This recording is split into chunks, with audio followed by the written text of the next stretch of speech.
1번 지문입니다. 여러분 많이 공부했습니다. 지금 이제 백성까지 왔는 단계에서 나 이런 내용 처음 보는 거다. 이것도 웃기는 사항이죠.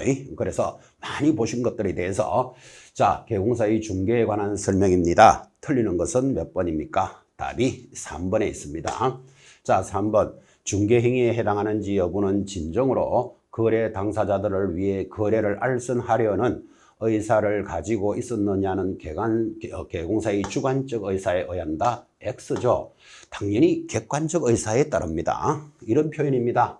자, 많이 그림을 그렸지만 물건을 파는 사람 갑이 있습니다. 사는 사람 을이 있겠고, 여기 개공사가 지금 중개를 하는 그림인데, 자, 이 개공사가 중개를 하면서 중개 사고가 났습니다. 사고가 나니까 개공사가 뭐라고 이야기하는가 하면 나 이거 중개하려고 했는 거 아니다 라는 이 사람의 의사를 따라야 되겠습니까? 이 행위가 몇 번을 했고 어떤 모양을 갖추었고 어떤 상태였는지를 객관적으로 판단해야 되겠습니까? 객관적으로 판단해야 되죠.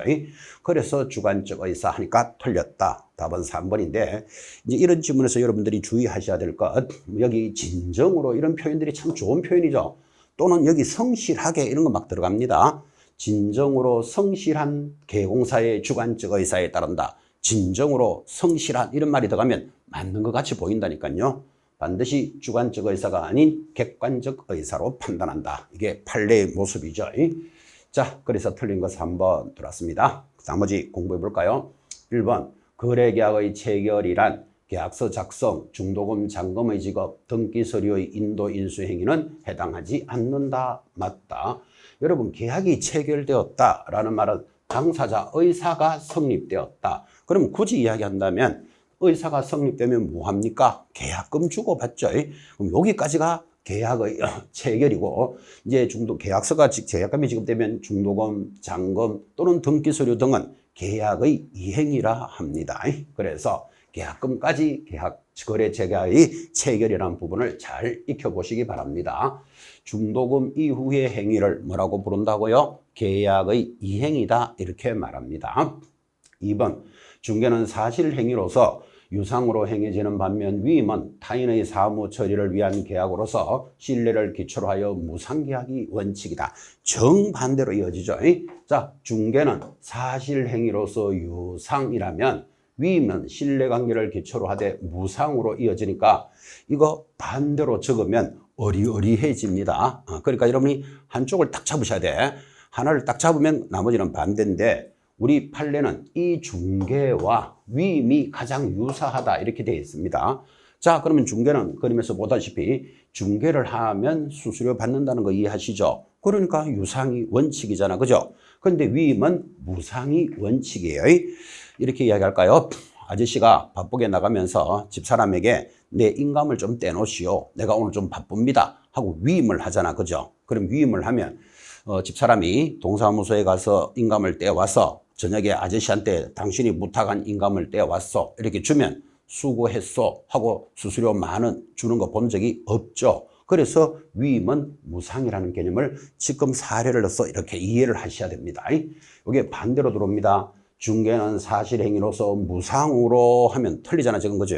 그래서 이 개념의 의미를 딱 잡고 위임과 중개가 유사행위지만 해당 내용이 정반대로 되어 있음을 스스로 잘 보고 계셔야 됩니다. 4번 중개라 하면 중개대상물에 대해서 당사자 간의 매매, 교환, 임대차 그 밖의 권리의 덕실 변경에 관한 행위를 알선하는 것. 이게 용어의 정의죠. 이 중개의 정의는 이 그림 속에 그대로 포함이 되어 있습니다. 자, 중개가 뭐라고요? 중개 대상물에 대하여 거래 당사자들이 이 물건을 매매도 하고 교환도 하고 임대도 하면서 그 밖의 권리라는 것에 대해서 서로 간에 덕실이 변경되는 것을 이렇게 알선해 주는 것, 이를 중개란다. 용어 그 자체를 이 그림으로 익히는 겁니다. 5번 부동산 중개의 3요소는 알아야 되겠죠. 중개 대상물, 의뢰인, 개공사를 말한다. 여기는 그대로죠. 자, 중개가 되기 위한 3요소. 첫째 뭐가 있어야 된다? 중개 대상물, 그리고 의뢰인, 그리고 개공사. 이 세 사람을 중개의 3요소다 이렇게 부릅니다. 그래서 여러분 잘 알다시피 이 그림 자체가 용어의 정의도 나타나지만 중개의 3요소도 그대로 나타나는데 여기 의뢰인 하면 여기 매수자도 의뢰인이죠. 그래서 이 그림 자체가 3요소를 그대로 표시해주고 있습니다. 자, 이거를 여러분들은 이것이 3요소다 이렇게 공부를 하셔야 되는데 이거를 대충 공부하면 중개가 되기 위해서는 중개 보수가 있어야 한다. 이런 거 들으면 X죠. 여기 중개라는 내용에는 보수가 절대로 들어가지 않죠. 그런데 가만히 생각해 보면 우리가 현장에서 중개할 때 중개 보수 받는다는 것 너무나 잘 아시잖아. 그죠? 이런 문제가 섞이면 틀린다 이 말이에요. 중개가 되기 위해서는 중개 보조원이 있어야 한다. 웃기는 소리죠. 중개에는 중개 보조원이라는 개념은 없습니다. 그래서 중개의 3요소를 공부할 때는 이것을 그림으로 보되 이 그림이 우리가 지금까지 공부했던 중개를 나타내는 모습이죠. 중개 대상물, 의뢰인, 그리고 개공사 하나라도 빠지면 중개가 되지 않습니다. 자, 그래서 틀리는 건 몇 번? 3번 하고 이 성실한 진정으로 주관적 이런 지문에 주의하셔야 됩니다. 객관적으로 판단한다 라는 내용이었습니다. 2번 내려갑니다. 자, 개공사가 행하는 공인중개사법상 중개업에 대한 설명으로 틀리는 것을 찾으시오. 어쩌면 용어의 정의에 대해서는 중개업이 시험에 제일 많이 나왔습니다. 틀리는 것 역시 3번에 보입니까? 자, 부동산 중개는 재산상 법률행위인 동시에 부동산의 교환, 매매, 임대차 등의 계약을 중개하는 잘 나가다가 상사중개이다 X입니다. 우리 부동산 중개는 민사중개입니다. 살짝 좀 어렵죠. 그래서 상사중개는 상법에 적용을 받는 거고 민사중개는 상법 외에 적용을 받는 것을 민사중개라고 합니다. 자, 우리는 공인중개사법을 따르니까 공인중개사법은 상법에 적용받는 거 아니죠. 그러니까 상사중개하면 틀리고 민사중개라고 부르는 겁니다. 요 3번의 용어가 살짝 어렵지만 한번 기억해 놓으셔야 됩니다. 우리가 하는 부동산 중개는 무슨 중개? 상사중개가 아닌 민사중개다. 이렇게 기억을 합니다. 자, 그럼 이제 틀린 게 3번 돌아서니까 1번. 금전소비대차에 부수하여 저당권의 설정에 관한 행위의 알선을 업으로 하는 경우에도 중개업에 해당한다. 5. 자, 이 표현에서는 가장 중요한 거 금전소비대차 이런 표현 몰라도 됩니다. 저당권의 설정은 중개할 수 있다. 꼭 주의하시고 훈련도 많이 했습니다.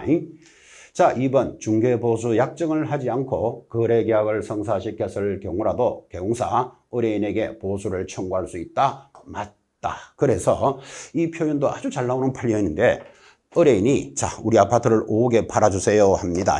자, 그러면 5억에 팔아주면 수수료가 300만 원입니다. 이렇게 약속을 하지 않았더라도 당연히 수수료 청구할 수 있다. 그래서 약정을 하지 않더라도 보수를 청구할 수 있다는 아주 유명한 판례 익히시고 4번 일반적인 중개계약은 관행상 불효식 계약이다. 그렇죠. 불효식이라는 말은 형식을 요하지 않습니다. 우리 아파트 팔아주세요 할 때 전화로 해도 되고 팩스로 해도 되고 메일로 해도 되고 가서 말로 해도 되고 또 문서로 적어도 관계는 없고 형식에 구애받지 않는 불효식 계약이다. 당연한 얘기입니다. 5번 중개보수를 받지 않고 오로지 토지만의 중개를 업으로 하는 경우 중개업에 해당한다. 자, 여기서 중요한 거 보수를 받고 오로지 토지만을 중개하는 것 중개 대상이 된다. 우리는 중개업이 되려면 불특정 다수를 대상으로 해야 되는데 물건은 특정되어줘도 됩니다. 나는 토지만 중개하겠다. 하숙집만 알선하겠다. 공장만 전문으로 매매하겠다. 이런 경우 여러분 많이 본 적 있죠? 그래서 사람은 불특정 다수여야 되지만 물건은 특정되어져도 중개에 해당합니다. 이런 개념. 그래서 보수를 받고 토지만 특정한 물건만 거래하는 것도 당연히 중개에 해당합니다. 자, 지금 2번 지문에서 틀린 건 3번인데 어쩌면 1, 2, 4, 5의 지문이 더 여러분들은 많이 만날 수도 있습니다. 5개 지문이 다 구술과 같은 지문들이고 여기에 상사중개 X, 민사중개를 하나 기억하는 문제입니다. 3번 넘어가 볼까요? 자, 3번 공인중개사법상 역시 용어의 정의입니다. 틀리는 것을 찾으시오. 지금 용어에 관련되는 문제가 판례와 용어 정의 그 자체를 법조문으로 보고 있는데 한 문제를 위해서 지금 3번째 연습하고 있습니다. 그리고 여러분한테 본 수업에서 항상 전달했지만 다른 내용들은 이해를 해야 된다면 용어의 정의는 반드시 암기해야 된다. 글자 그대로 봐야 된다. 이런 이야기도 많이 했고 지금 그 용어를 지금 묻고 있습니다. 틀리는 것을 찾으시오. 자, 답이 1번에 보입니까? 소공사라 하면 개공사에 소속된 공인중개사로서 개공사의 업무를 보조하는 자를 말한다. 뭐가 빠졌습니까? 수행도 하고 보조합니다. 그래서 소공사라는 표현이 뜨면 업무를 수행, 보조 두 단어가 딱딱딱 붙어 있어야 되는데 지금 여기 수행이 없잖아. 그죠? 이렇게 되면 소공사는 수행, 계약서 등을 작성 못한다라는 정의가 되니까 틀린 게 1번입니다. 글자 그대로 암기합니다. 확인해 볼까요? 자, 중개보조원은 이렇게 공부를 하면 항상 나와야 되는 것 공인중개사가 아닌 자부터 들어오고 개공사에 소속되어 중개대상물에 대한 현장 안내 및 일반 서무 등 개공사의 업무와 관련된 그것도 단순한 업무를 보조만 하는 자죠. 자, 그렇게 해서 용어의 정의 글자 그대로 들어왔고 용어를 그대로 익히는데 이 공인중개사가 아닌 자를 잘 빼고 냅니다. 그럼 이거 빼더라도 말이 너무나 매끄러워. 그래서 반드시 중개보조원이라는 용어를 공부할 때는 공인중개사가 아니면서부터 찾으셔야 됩니다. 정확하게 들었죠? 방금 공부했지만 중개라는 것은 그림 기억하십니까? 3조 규정에 대한 중개 대상물에 대해서 당사자 간의 매매, 교환, 임대차, 그 박해 권리의 덕실 변경에 관한 행위를 알선하는 것. 좀 전에 우리가 그렸던 그림 그대로죠. 중개. 자, 4번 공인중개사라 하면 저하고 공부한 사람들은 참 많이 공부했습니다. 이 공인중개사를 일반적으로 시험에 합격한 자를 말한다. 그러면 틀린다 그랬잖아요. 우리끼리 말하면 시험에 합격한 자도 공인중개사 맞잖아요. 이거는 이해하는 거고 용어의 정의는 암기입니다. 이 법에 어떻게 돼 있다? 이 법에 의해 자격을 취득한 자 이렇게 돼 있지 합격한 자라고 돼 있지 않잖아. 그죠? 그럼 여러분들은 왜 합격해도 공인중개사 맞잖아요. 이렇게 물을 수 있는데 시험은 1차와 2차로 구분이 되어 있고 1차에 합격한 자 보고 우리는 공인중개사를 하지 않습니다. 반드시 자격을 취득해야 됩니다. 정확하게 들어오고 또 이런 것들을 자격을 취득하고 중개업을 영위하는 자 쓸데없는 말 갖다 붙어도 틀립니다. 용어는 글자 그대로 공부할 것 6개 1년 동안 여러분한테 강조해 왔습니다. 자, 5번째 개공사라 하면 주로 우리는 개공이라 그러죠. 공인중개사법에 따라 개설 등록한 자 자격증이 있어도 등록을 해야만 영업을 할 수 있으니까 개공은 등록한 자다. 그런데 또 등록을 하고 중개업을 영위한 자를 말한다. X. 등록을 하여 등록증을 교부받은 자를 말한다. X입니다. 여러분 등록증을 교부받은 자 개공 맞습니다. 근데 법에는 그렇게 안 돼 있다니까 등록한 자 이렇게 해서 이 용어의 정의는 법조문 그대로 글자 그대로 토시 하나까지 그대로 보셔야 됩니다. 이를 정의라고 합니다. 여러분 정의라는 것은 A는 B다 이렇게 이제 법을 정의를 내렸는데 여러분이 B 다시도 되고 B 제로도 되고 B 비슷해도 되고 이렇게 생각하면 안 된다 이 말이에요. 그래서 다른 단어는 이해를 하고 따라가야 되는데 이 용어의 정의하면 A는 B다. 글자 그대로 익히셔야 된다라는 내용들을 전달했습니다. 용어의 정의 돌아가면서 반드시 한 문제가 출제합니다. 자, 4번 문제 보겠습니다. 또 우리 시험에서 빠질 수 없는 단원이죠. 공인중개사법상 중개대상물과 중개대상 권리에 해당되는 것을 모두 찾으시오. 자, 중개할 수 있는 게 뭐냐? 이 말이고. 자, 우리는 법조문에서 배우기를 중개할 수 있는 중개대상물은 토, 건, 입, 광, 공을 공부했습니다. 토지, 건물, 임목, 광업재단, 공장재단 5가지가 법조문에 있는 물건들인데 이제부터는 토지라도 이런 토지는 되느냐 건물이라도 이런 건물이 되느냐라고 문제가 들어와 있고 여기 입광공에 관련되는 준부동산은 출제 범위가 살짝 떨어지죠. 왜 그런가 하면 지금 현장에서 중개를 했다. 그러면 거의 아파트 이런 거죠. 그러니까 건물이 가장 많지만 당연히 토지도 거래를 합니다. 주로 중개는 여기서 일어나니까 입광공에 대해서는 10년에 한 번꼴로 들어옵니다. 그런데 여기 입광공에 대해서 문제가 들어오면 살짝 까칠하죠. 왜? 자주 안 보는 것들이니까. 제가 기억하기로는 최근 지금 5년 전까지는 전부 토건에 대해서만 출제가 됐습니다. 자, 그래서 이 토지 건물이 중개대상물이다. 그러면 그거는 단조롭게 주는 거고 이런 토지는 되느냐, 이런 건물이 되느냐를 지금 묻고 있습니다. 자, 중개를 할 수 있는 것에 해당되는 것은 모두 몇 개인가? 공장재단 됩니까? 되지. 토, 건, 입, 광공의 제목 그대로 들어왔죠. 공장재단 됩니다.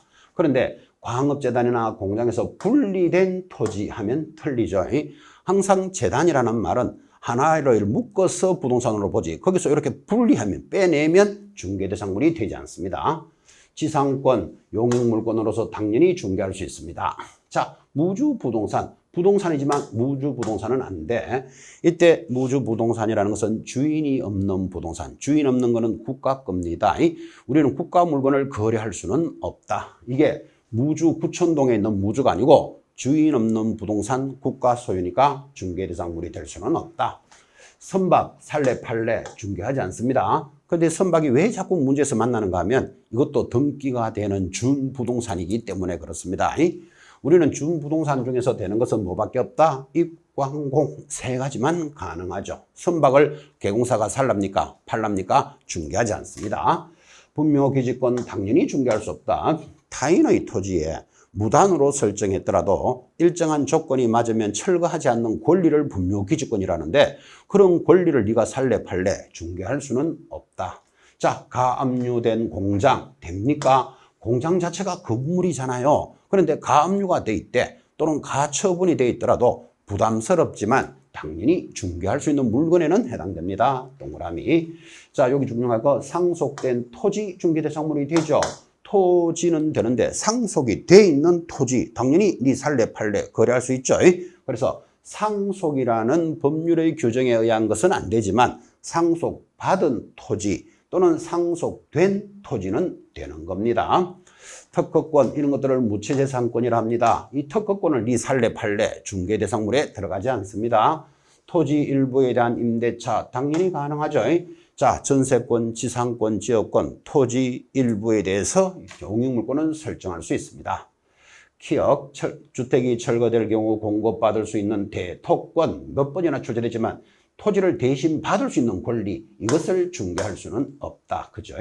자, 그래서 되고 안 되고를 잘 익히셔야 됩니다. 그래서 되는 것 하나, 둘, 셋, 넷, 다섯 개니까 답은 3번 이렇게 갑니다. 자, 지금 토, 건, 입, 광공에 대해서 계속 연결이 되고 있고 이 정도의 지문들은 여러분들이 익히셔야 됩니다. 중개대상물에 대해서 보셨다면 자, 이어지는 단은 5번 공인중개사에 대한 설명입니다. 옳은 것은 자, 공인중개사법상 공인중개사에 대해서 묻고 있습니다. 옳은 것은 답부터 볼까요? 4번 공인중개사 아닌 자가 공인중개사 명칭을 사용하면 1년 이하의 징역 또는 1,000만 원 이하의 벌금에 처하게 된다. 보기보다 이거 시험에 잘 나옵니다. 그래서 공인중개사도 아니면서 나 공인중개사요 라고 명함에 박았거나 명함에 박지 않더라도 공인중개사인 것처럼 행위를 하면 1년 징역 1,000만 원 벌금. 단순하지만 보기보다 시험에 잘 나오는 단원이죠. 그래서 옳은 것으로서 4번 지문은 그대로 익히셔야 됩니다. 자, 틀린 거 수정하면서 공부해 볼까요? 1번 시험의 확정 공고는 90일 전까지 하되 자격시험 응시 자격은 1차 시험일이 속한 연도에 19세 이상인 대한민국 국민이어야 한다. XX. 그죠? 예전에 법은 이렇게 있었지만 지금은 공인중개사는 누구라도 가능합니다. 미성년자도 되고 베트남 여인도 되고 피성년 후견인, 피한정 후견인도 공인중개사는 될 수 있지만 이런 사람들이 자격증을 땄더라도 중개업은 못하죠. 그래서 그를 결격사유자라고 부릅니다. 그래서 공인중개사는 누구라도 될 수 있다. 이거 익히셔야 됩니다. 19세 이상 대한민국 국민 XX 미성년자도 되고 외국인도 가능하니까. 자, 2번 자격시험의 응시자가 개공사 등의 결격사유에 하나라도 해당되면 시험에 응시할 수 없다. 지금 당연히 틀린 소리죠. 여러분 지금 19세 미만이거나 뭐 예를 들어서 하늘 보고 한시간씩 웃는 피한정 후견인이거나 파산자거나 이런 자들이 결격사유인데 결격사유도 시험 칠 수 있고 합격하면 자격증은 당연히 받습니다. 그래서 누구라도 될 수 있다고 했으니까 결격사유에 해당되는 자 할 수 없다. X. 3. 부정행위자는 그 시험을 무효로 하고 처분일로부터 몇 년간이죠? 5년간 응시 자격을 제한합니다. 자, 자격이 있다가 취소된 자는 3년 동안 응시할 수 없다. 근데 부정행위자는 몇 년? 처분일로부터 5년간 제한합니다. 그래서 틀렸고 5번 공인중개사 자격 취소 사유에는 공인중개사법 위반으로 벌금형을 받으면 절대적 자격 취소 사유에 해당한다. X죠. 여러분 자격 취소 사유 양대로 부정을 금하면 취소니까 금이 금고형 이상이죠. 그때 벌금형이 안 들어가잖아 여기에. 그래서 여러분 암기표 1번에도 있지만 자격 취소하면 양도하거나 대여하거나 부정하게 취득하거나 정지받은 자가 버적버적 일하거나 금고 이상의 형을 받으면 취소 사유지 벌금형은 자격 취소에는 들어가지 않습니다. 이 자격 취소 사유 100% 원래 시험에 나옵니다. 양대로 부정을 금하면 자격이 취소되는 사유. 암기표 1번에도 정확하게 들어가 있습니다. 자, 그래서 벌금형 하니까 틀렸죠. 이 5번 지문 이런 문제도 가장 기초적인 문제입니다. 이거 반드시 새기셔야 되는 내용이었습니다.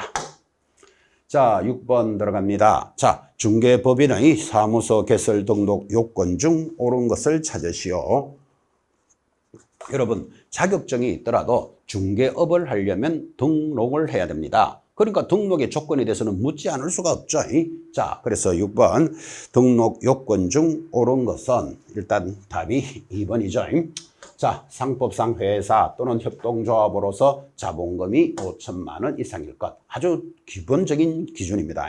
그래서 중개법인이 등록을 하려면 상법에 있는 회사여야 돼요. 지금 우리는 중개사법을 배우고 있는데 상법에 가보니까 주식회사, 합자, 한명, 유한 책임회사라는 5개 회사가 있는데 우리가 지금 상법을 공부할 사람들은 아니니까 거기에 있는 회사. 근데 대체적으로 주식회사를 제일 많이 선택하죠.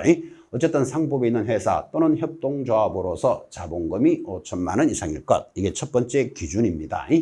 틀린 거 수정해 볼까요? 중개사무소 확보 계획을 수립할 것. 이거 조심하셔야 돼요. 우리 법에서는 중개사무소를 만들 것 이렇게 돼 있지 계획만 잡고 있으면 안 됩니다. 이건 기출된 지문이니까 조심하셔야 됩니다. 사무소를 확보할 것. 그죠? 3번 법인의 임원 사원 전원은 연수교육이 아니고 무슨 교육 받아야 됩니까? 실무교육을 이수할 것. 그래서 중개업을 하고자 하는 자는 모두 실무교육을 받아야 됩니다. 4번 중개업과 감정평가업을 영위할 목적으로 설립된 법인일 것. 여러분 감정평가업이 법인의 업무에 들어가지 않죠. 그래서 틀렸고 임원 또는 사원의 2분의 1 이상은 공인중개사일 것. 2분의 1이 아니고 얼마죠? 임원의 3분의 1은 뭘로? 공인중개사로 둘 것. 이렇게 돼 있지 2분의 1이 아닙니다.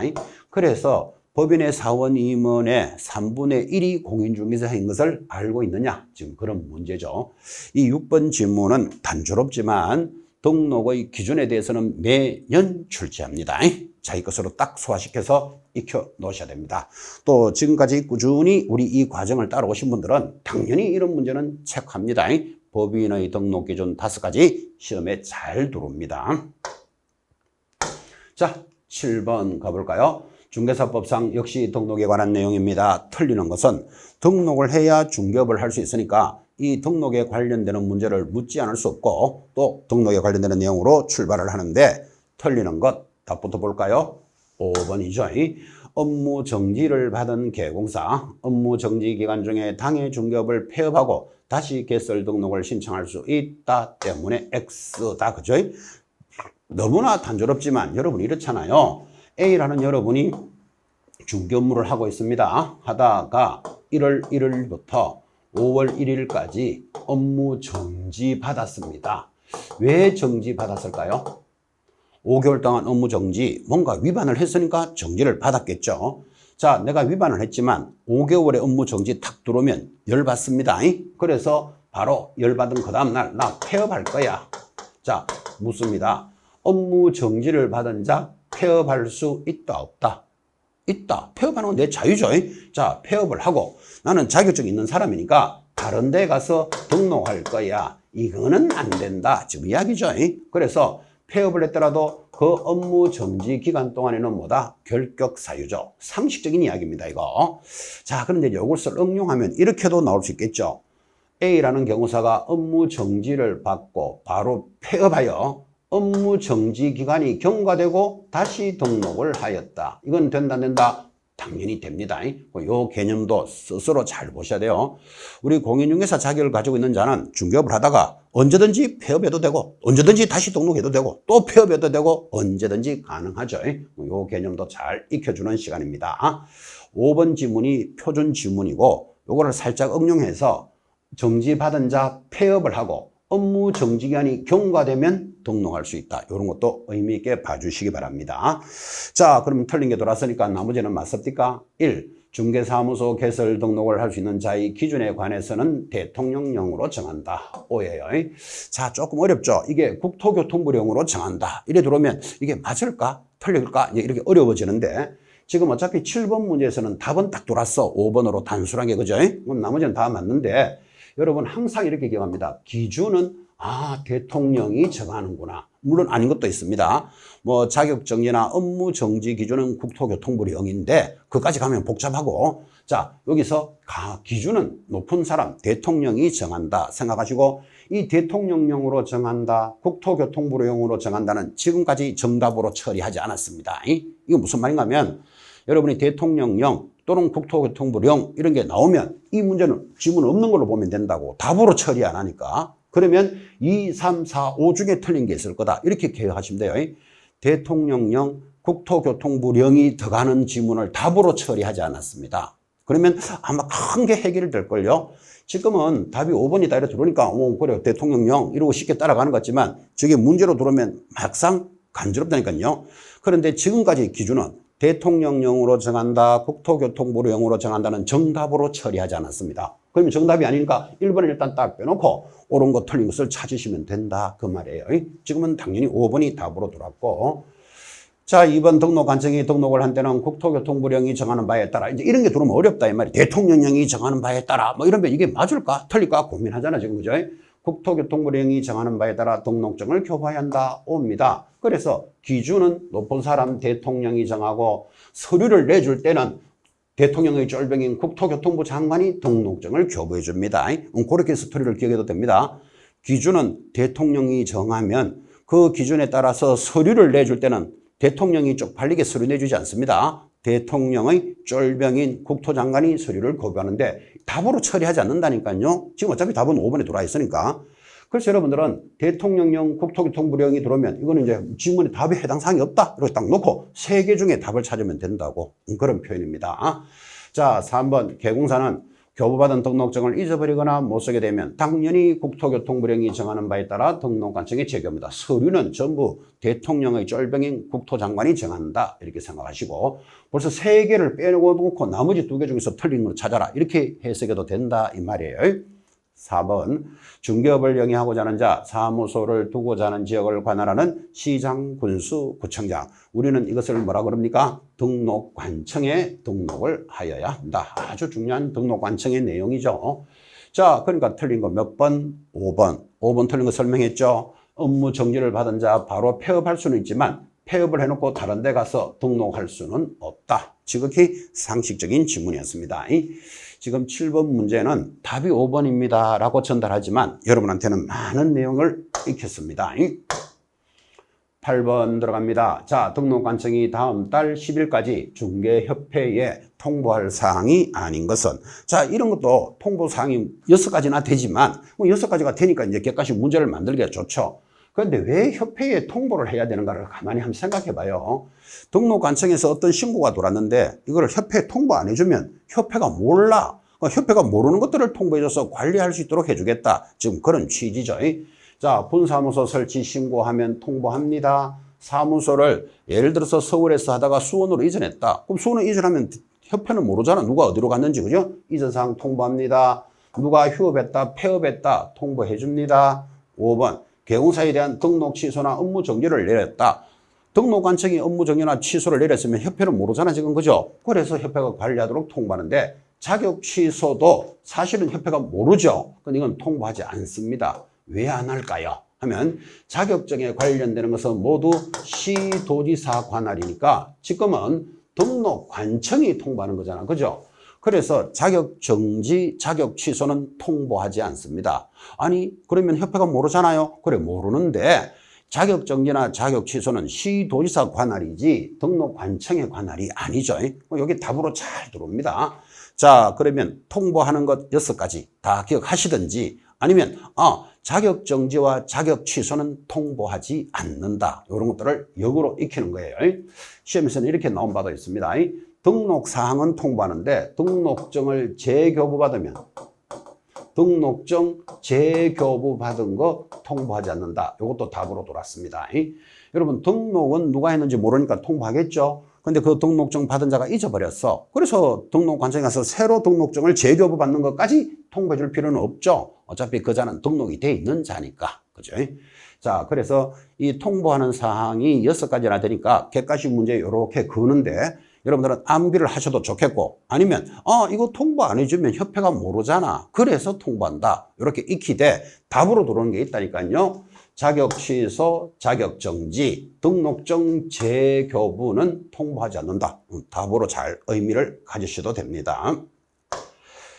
9번 문제 넘어갑니다. 자, 9번은 이제 사무소 개설 등록의 결격 사유로 접어드는데 여러분 등록을 해야만 중개업을 할 수 있다 그랬잖아. 그죠? 근데 등록이 안 되는 사유가 있어. 그 등록이 안 되는 사유를 결격 사유라 부르고 이 중개업을 못하는 결격 사유는 시험에서 빠진 적이 한 번도 없습니다.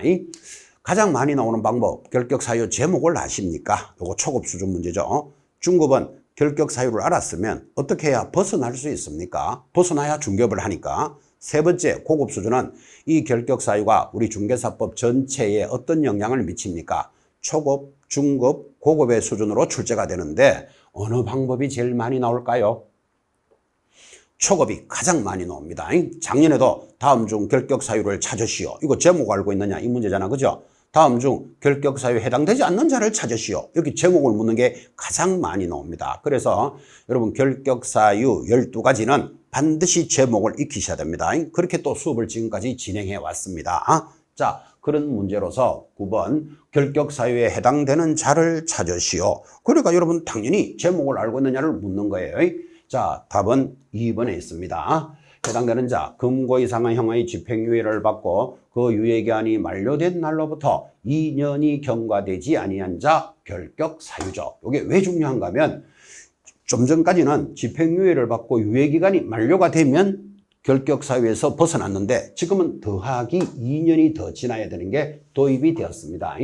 자, 그래서 지금 이 문제에서 결격 사유에 해당되는 것 2번은 제목을 그대로 기억하셔야 됩니다. 그럼 나머지는 다 벗어났나요? 자, 1번 금고 이상의 선고유예 중에 있는 자. 여러분 선고유예가 탁 들어오면요 옆에 적어요. 지금 선고유예 옆에는 아무것도 아니다. 결격 사유도 아니고 시험 못 치는 사유도 아니고 아무것도 아닙니다. 그래서 선고유예가 지금 뭐길래 결격 사유가 아닙니다. 이런 거 지금 설명하기 늦었잖아요. 지금 내일 모레 시험인데 지금 그죠? 그래서 선고유예만 딱 뜨면 아무것도 아니다. 결격 사유 아닙니다. 3번 파산 선고를 받고 복권이 되고 1년이 경과되었답니다. 자, 파산 선고를 받은 자 복권만 되면 되는데 1년이 경과됐으니까 여러분들은 넉넉하다 이렇게 기억하셔야 됩니다. 벗어났죠? 4번 공인중개사 자격을 취득하고 10년이 경과된 자. 자격증 받고 10년 지났다고 니는 중개업을 못한다. 그런 사유 있다 없다? 없습니다. 자랑인지 폼인지 모르지만 저도 공인중개사 12회 자격자입니다. 12회 합격한 자격자인데 지금 뭐 수업을 하고 있지만 자 12회 자격자면 올해가 34회 시험이잖아요. 약 20년이 지났는데 제가 12회 자격증을 땄다고 지금 나가서 중개업을 못할까요? 당연히 할 수 있죠. 10년이 경과됐다고 결격 사유라는 말은 없기 때문에 그래요. 그리고 슬쩍 덤으로 저는 자격증 있습니다. 이렇게 자랑도 한번 하고 지나갑니다. 재미로 이야기합니다. 여러분 지금 긴장된 시간이니까. 자, 5번 도로교통법을 위반하여 벌금 300만 원 이상을 선고받고 3년이 경과되지 않은 자. 여러분하고 전달할 때마다 우리 중개사법에서 여기 벌금형이 딱 보이면 저절로 밑에 지금 적으셔야 됩니다.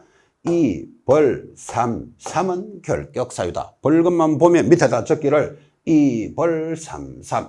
이 법을 위반해야 돼. 그래서 2벌 33이 노래 제목이니까 도로교통법, 변호사법, 폭행죄로 인한, 그럼 다 틀리는 거예요. 벌금만 보면 노래 제목이 뭐라고요? 2벌 33이 결격사유죠. 그건 지금 도로교통법이니까 당연히 결격사유가 아니고, 이 2번이 지금 결격사유로 들어왔는 것은 이번에 도입이 됐기 때문에 100% 출제할 거다. 이렇게 여러분 딱 의식하시고, 집행유예가 만료된 날로부터 더하기 2년이 지나야 된다. 이 지문도 꼭 스스로 훈련해 주시기 바랍니다. 2번 지문은 반드시 자기 걸로 만드셔야 됩니다. 10번 들어왔습니다. 역시 결격사유에 관련되는 내용입니다. 틀리는 것을 찾으시오. 이 문제가 살짝 좀 어렵습니다. 자, 틀리는 것 답이 3번이죠. 개공사가 결격사유에 해당되어 등록 취소를 받으면 취소된 날로부터 3년 하면 X예요. 여러분, 결격사유는 결격사유가 벗어나야 돼. 예를 들어서 개공사가 중개업을 하다가 파산 선고를 받았습니다. 그럼 파산자는 결격사유죠. 자, 그럼 파산자가 탁 되면 한 달 뒤에 이제 취소가 될 거예요. 파산자가 됐다고 내일 취소 이건 없어요. 왜 그럼 등록관청에서 그거 확인도 해봐야 되고 그거 잘못됐는지 이런 거 확인하는 시간이 한 달쯤 간다니까요. 자, 그래서 내가 오늘 파산 선고를 탁 받으면 결격사유가 되었죠. 이 사유로 인해서 한 달 뒤에 등록이 취소가 되는데, 자, 이렇게 취소가 되면 나는 언제부터 중개업을 할 수 있느냐? 취소된 날이 아니고 복권만 되면 영업할 수 있는 거예요. 파산자가 벗어나는 방법은 복권이 되어야 되니까 복권은 1년 만에 될 수도 있고 5년 만에 될 수도 있고 10년 만에 될 수도 있잖아요. 그래서 그때 결격 사유로 취소를 받은 자는 3년을 적용하지 않습니다. 근데 취소된 날로부터 3년이 결격해야 한다 하니까 틀렸다 이 말이에요. 그래서 결격 사유로 취소된 자는 결격 사유가 벗어나야 됩니다. 자, 그래서 틀린 것 3번이고 나머지 1. 중개보조원이 결격사유에 해당되면 개공사가 얼마? 2개월 내로 그 사유를 해소하지 않으면 업무정지에 해당될 것이다. 중개보조원이 결격사유면 2달 내로 해고해야 된다 이런 뜻이고 해고 안 하면 업무정지예요. 2번 공인중개사법이 아닌 다른 법을 위반하여 벌금명만 나오면 여러분 뭐였죠? 2벌 33이니까 선고받으면 결격사유에 해당한다. 연다. 맞다. 벌금은 이 법을 위반해야 돼. 공인중개사법이 아닌 이렇게 출발하죠. 자, 4번 다른 법률을 위반하여 금고형을 선고받으면 개공사 등이 될 수 없다. 그죠? 여러분 금고형이 탁 들어오면요. 이건 징역하고 같다 그랬잖아. 그죠?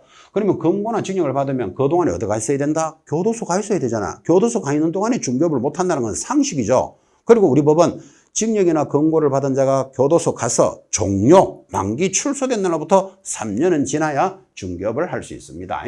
그래서 다른 법률 위반으로 이런데 헤매지 말고 금고나 징역형이나 같은 거라 그랬잖아. 그죠? 그러면 이런 문제가 딱 들어오면 이 법이든 저 법이든 금고나 징역을 받으면 교도소 가 있는 동안에는 중개업을 못하니까 끝나고 얼마가 지나야 된다? 3년이 지나야 돼요. 그래서 앞으로 금고, 징역이 딱 보이거든. 이 법이나 저 법이나 이렇게 기억하셔야 돼. 그래서 다른 법률을 위반했더라도 금고형의 선고를 받으면 개공사 등이 될 수 없다. 맞다. 교도소 가 있어야 되니까 금고나 징역은 같은 거라고 이해하라 그랬습니다. 5번 개공사가 중개업무 중 결격사유에 해당한다 해서 개공사의 효력이 자동으로 소멸되는 것은 아니다. 그러므로 등록관청은 개공사 등이 결격사유에 해당하는지 여부를 확인하기 위해서 관계기관에 조회할 수 있다. 자, 지금 저 개공사가 등록을 하러 왔는데 형을 받은 사실이 있는지 또는 집행유예 기간 중에 있는지 일반인들은 알 수가 없죠. 그래서 등록관청이 그 내용을 확인할 수 있다라는 조문이 들어온 거고, 그 개인의 정보는 개인들이 확인할 수 있는 거 아니죠. 중개협회가 확인한다. 그러면 틀리잖아. 그죠? 등록관청이 그런 관계를 확인할 수 있다. 그건 당연히 맞는 말이겠죠. 자, 그래서 틀리는 거 3번인데, 요 3번 지문 여러분 잘 틀립니다. 그러니까 개공사가 결격 사유에 해당되어 등록 취소를 받으면 취소된 날로부터 3년 하면 무조건 X. 결격 사유가 벗어나야 된다. 그럼 결격 사유가 벗어나는 게 1년일지 3년일지 5년일지 복권되는 게 언제인지 우리가 알 수가 없잖아. 그죠? 그래서 3년을 적용하지 않는다는 이 3번 지문을 반드시 소화시키시기 바랍니다. 보기보다 이거 질문도 많이 들어오고 또 나올 때마다 틀립니다. 취소된 날로부터 3년 하면 맞다. 이렇게 들어간다니까 지금 그죠? 특별히 3번은 훈련해 놓으셔야 됩니다. 11번 들어갑니다. 자, 11번도 역시 결격사유에 관련되는 연결된 내용인데 다음 중 개공사 중 등록이 취소가 된 자는 기본적으로 3년간 중개업을 못하죠. 여기에 해당되지 않는 자를 찾으시오. 답이 3번입니다. 자, 여기 다음 경우 등록이 취소되고 3년간 종사할 수 없는 자 해당되는 것 한번 볼까요? 중개사법을 위반하여 징역 1년의 집행유예 2년을 선고받고 등록 취소 처분이 된 개공사. 자, 여러분 집행유예를 받으면 집행유예 2년에다가 더하기 2년이 지나야 되잖아요. 그럼 이거 얼마다? 4년이죠. 그러면 취소되고 3년에 적용되지 않는 게 아니고 4년이 지나야 되겠고 파산 선고를 받고 취소를 받은 경우사 파산 선고 받은 자는 어떻게 돼야 된다? 복권이 되어야 중개업을 할 수 있죠. 그럼 복권이 3년 만에 될지 4년 만에 될지 모르잖아요. 그러니까 3년이 적용되지 않잖아요. 중개업에 종사할 수 없는 자가 아니잖아. 이건 3년이든 5년이든 알 수가 없으니까. 4번 봅시다. 공인중개사인 개공사가 사망을 하여 취소를 받았대. 사망한 자한테 3년간 적용한다. 말이 안 되죠. 이 죽은 자 보고 3년 있다가 와라. 그럴 수는 없는 거잖아. 그죠? 그래서 사망하면 3년을 적용하지 않습니다. 자, 마지막 등록 기준이 미달됐답니다. 등록 기준이 미달돼서 취소가 되면 등록 기준만 채우면 일해주겠다. 3년을 적용하지 않는다니까. 그죠? 그런데 3년간 종사할 수 없는 자는 당연히 몇 번? 3번이죠. 우리 중개사법은 임시중개시설물을 설치하여 취소되면 이건 무조건 몇 년? 더하기 3년이 지나야 됩니다. 자, 그래서 여러분들은 이 11번 문제를 이렇게 해결하시기 바랍니다. 등록이 취소되고 3년간 할 수 없는 자는 지금 답은 3번인데 이 3년이 적용되지 않는 거를 딱 찾아내면 된다고. 취소되고 3년을 적용하지 않는 거. 첫째 1번 사망, 해산. 여러분 죽은 자 보고 3년 있다가 와라. 그럴 일이 없죠. 뭐 3년을 적용 안 하잖아요. 개인이 죽으면 사망, 법인이 죽으면 해산. 그렇게 부릅니다.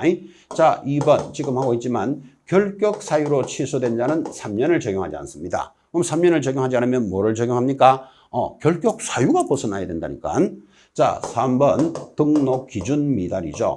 등록 기준이 미달되어 취소된 자는 3년을 적용하지 않습니다. 왜? 등록 기준만 채우면 일할 수 있으니까. 자, 그럼 요거 3년을 적용하지 않는 것만 잘 알고 계시면 이제 나머지 것들은 다 해당되겠지. 뭐 임시시설물로 취소되었다. 3년 지나야 되겠죠.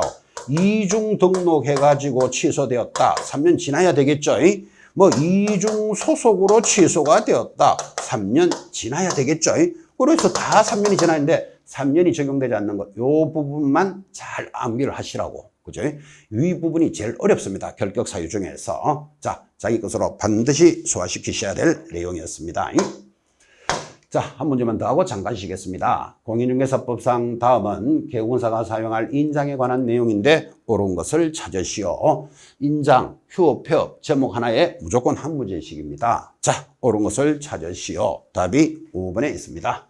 자, 분사무소에서 사용할 인장은 법인의 주된 사무소 소재지를 관할하는 등록관청에 등록합니다. 그래서 지점에 관련되는 것은 모두 본점에서 처리한다. 이렇게 공부하죠. 자, 옳은 게 돌았으니까 수정할까요? 개공사가 중개 업무에 사용할 인장은 반드시 개설 등록증을 교부받기 전에 등록해야 한다. 반드시 때문에 틀렸습니다.